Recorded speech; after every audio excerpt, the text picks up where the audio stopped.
18 दिन तक चलने वाला महाभारत का वो भयंकर युद्ध आखिरकार समाप्त हो चुका था। युद्ध के पश्चात युद्ध भूमि में चारों तरफ योद्धाओं के फटे हुए वस्त्र, उनके टूटे रथ, टूटे मुकुट और टूटे हुए अस्त्र शस्त्र आदि बिखरे हुए थे और वातावरण में छाई हुई थी घोर उदासी।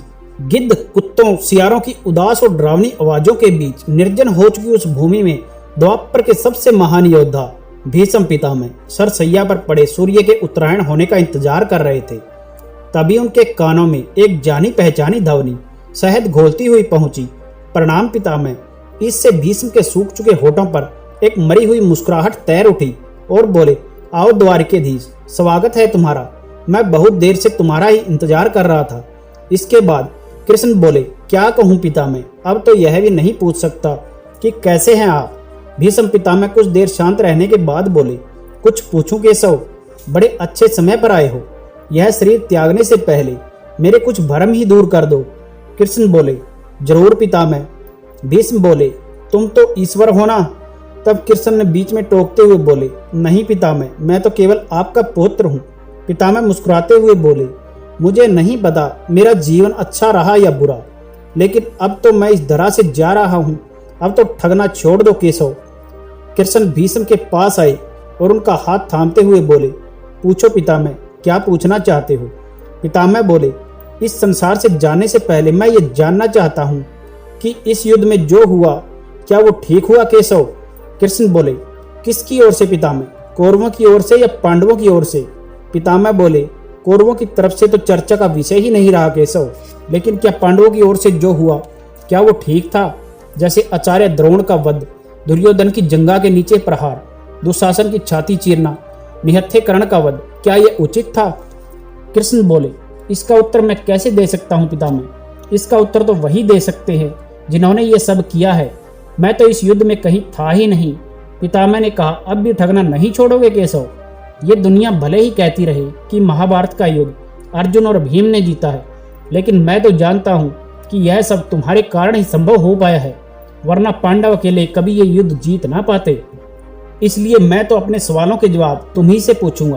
पितामह भीष्म के यह कहने पर कृष्ण थोड़ा गंभीर होते हुए बोले, तो सुनिए पितामह, बुरा कुछ नहीं हुआ, कुछ अनैतिक नहीं हुआ, वही हुआ जो होना चाहिए था। ये तुम कह रहे हो केशव, जो स्वयं प्रभु श्री राम का अवतार है। तुम्हारे मुख से ये बातें शोभा नहीं देती। युद्ध में छल कपट करना तो हमारे संस्कारों में नहीं था, तो यह उचित कैसे हुआ। कृष्ण बोले, शिक्षा इतिहास से ली जाती है पितामह, लेकिन निर्णय वर्तमान की परिस्थितियों को देख कर लिया जाता है। प्रभु श्री राम त्रेता युग के नायक थे, मेरे हिस्से में यह द्वापर आया है, तो हम दोनों का निर्णय एक जैसा नहीं हो सकता।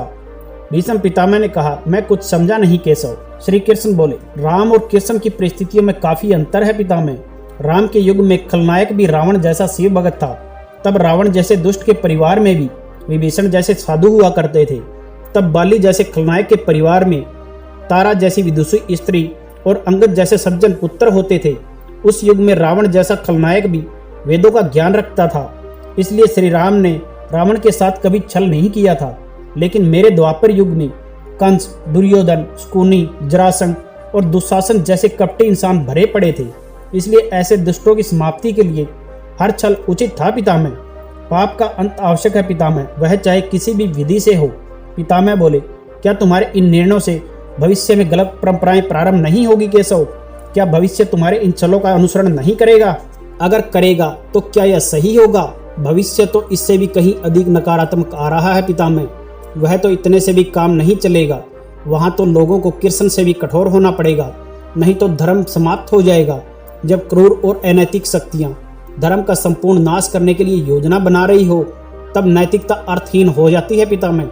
तब जरूरी हो जाता है उन अनैतिक शक्तियों पर विजय, केवल विजय, और आने वाले भविष्य को यही सीखना होगा। पितामह बोले, क्या धर्म का भी विनाश संभव है केशव, और धर्म का नाश होना संभव है तो क्या इंसान इसे रोक सकता है। कृष्ण बोले, सब कुछ भगवान भरोसे छोड़कर बैठना भी तो मूर्खता है पितामह। ईश्वर स्वयं कुछ नहीं करता, सब मनुष्य को ही करना पड़ता है। आप मुझे भी ईश्वर कहते हैं ना, तो आप ही बताइए, क्या मैंने स्वयं इस युद्ध में कुछ किया, कोई शस्त्र उठाया। जो कुछ करना पड़ा पांडवों को ही करना पड़ा, यही प्रकृति का नियम है। युद्ध के पहले दिन अर्जुन से भी मैंने यही कहा था और यही परम सत्य है।